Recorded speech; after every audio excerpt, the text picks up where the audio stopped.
Oi, gente, estou aqui de volta ao meu lugar natural, interdito para algumas coisas, mas de volta. Vamos dar continuidade ao que a gente vem desenvolvendo, tentando estabelecer a diferença entre aprender e pensar. Curso Popular de Filosofia, Provocação 7, ou Aula 7. Este curso não é um ensinamento, não, gente. Isso é um convite, um chamamento para que a gente exercite aquilo que Heidegger diz que se constitui como ser homem. Ele diz que ser homem é filosofar. Então, isto é um convite para a gente exercitar da maneira mais simples possível esse aprendizado. Então, vamos lá. O que é pensar? O que é fazer uma pergunta? Fazer uma pergunta é pôr um questionamento? Sempre que faço uma pergunta, ponho um questionamento? Se com a pergunta pretendo pôr um questionamento, a quem faço este questionamento? A mim mesmo ou a outrem? Ou será que existem muitos modos de perguntar? Existem perguntas que põem e outras que não põem questionamento? Quando pergunto, por exemplo, o que é pensar? Qual é a modalidade da minha pergunta? Sei pelo que estou perguntando? É a mesma coisa que perguntar que horas são?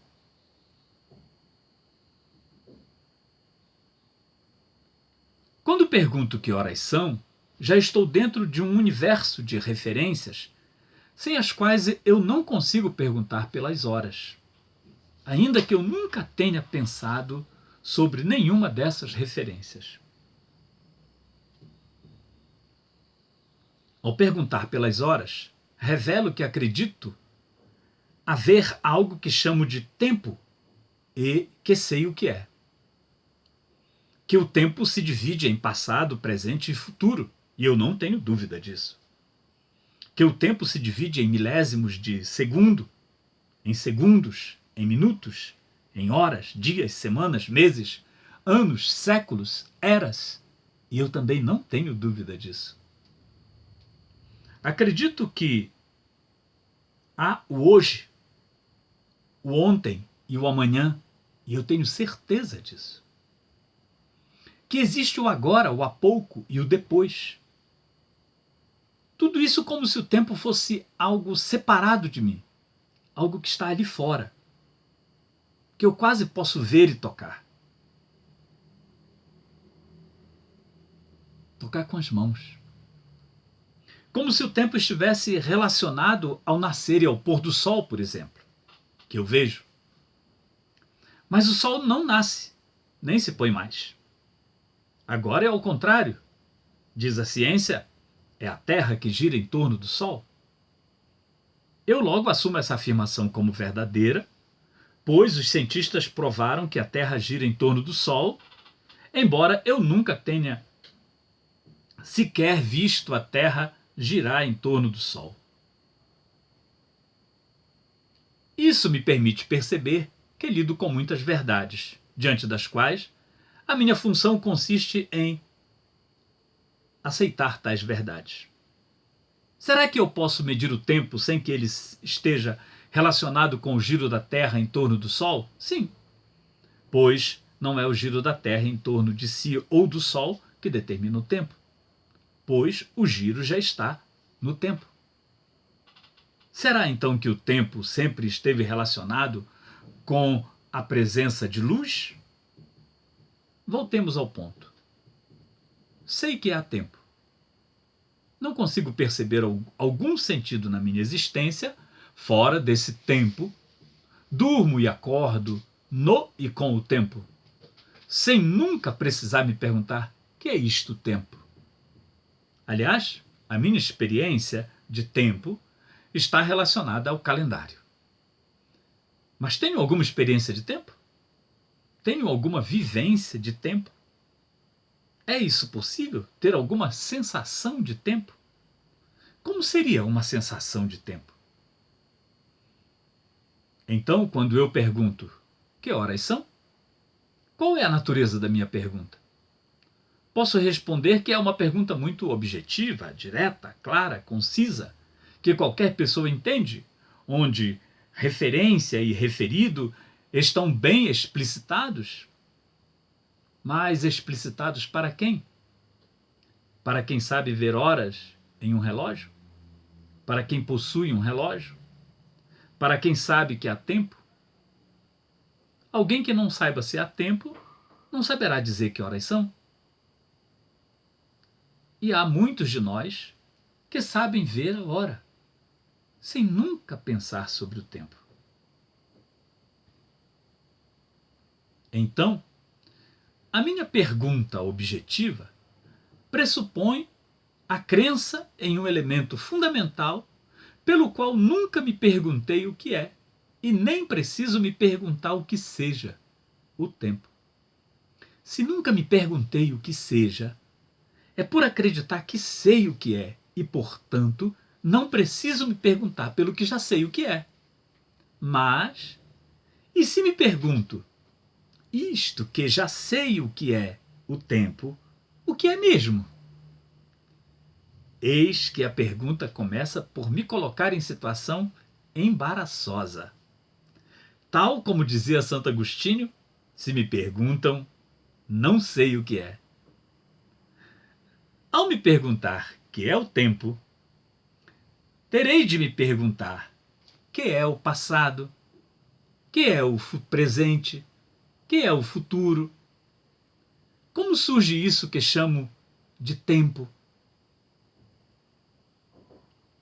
Se há muitas concepções de tempo ou uma só. Mas passado, presente e futuro, do quê? De quem? De algo ou de nada? Se não há futuro de nada, nem passado de nada, só há futuro, presente e passado de algo ou alguém. Então, não há tempo fora de algo ou alguém. Não há tempo sem algo ou alguém. De que se possa dizer que é passado, que é presente e será no futuro. Mas aí aparece mais um complicador. Algo ou alguma coisa, de si para si mesmo, não pode dizer ou instituir nem passado, nem presente, nem futuro. Pois algo ou alguma coisa nada pode instituir. Então, só alguém pode instituir passado, presente e futuro. Mas este alguém que pode instituir passado, presente e futuro é ao mesmo tempo alguém que a gente diz que está no passado, no presente ou no futuro. Será que quando o Sr. Hacking, ao estudar o tempo, o vivenciava da mesma maneira que quando ele dizia: estou atrasado? Voltemos ao ponto mais uma vez. Há muitas formas de fazer perguntas. Porém, há a pergunta que exige de mim o pensar. Há perguntas para as quais não preciso pensar. Nem elas implicam pensar. Por outro lado, há aquelas que me põem um questionamento, para o qual procuro um esclarecimento. Este esclarecimento se constituirá em sabedoria.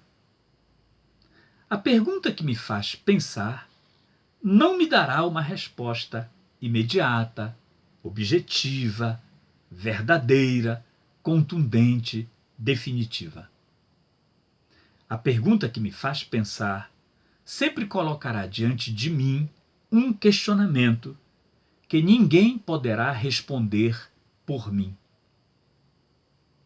Sou eu que respondo a mim mesmo a pergunta que põe diante de mim um questionamento. Mas então, que é isto pensar? Antes de ir mais adiante nessa empreitada, faço outra pergunta. Será que estou disposto a fazer perguntas ao que me é familiar, de modo que elas assumam o caráter de questionamento? Para pensar, é preciso escolher pensar.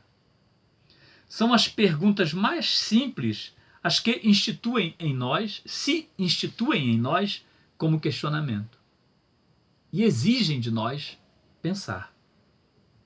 Mas não basta fazer a pergunta.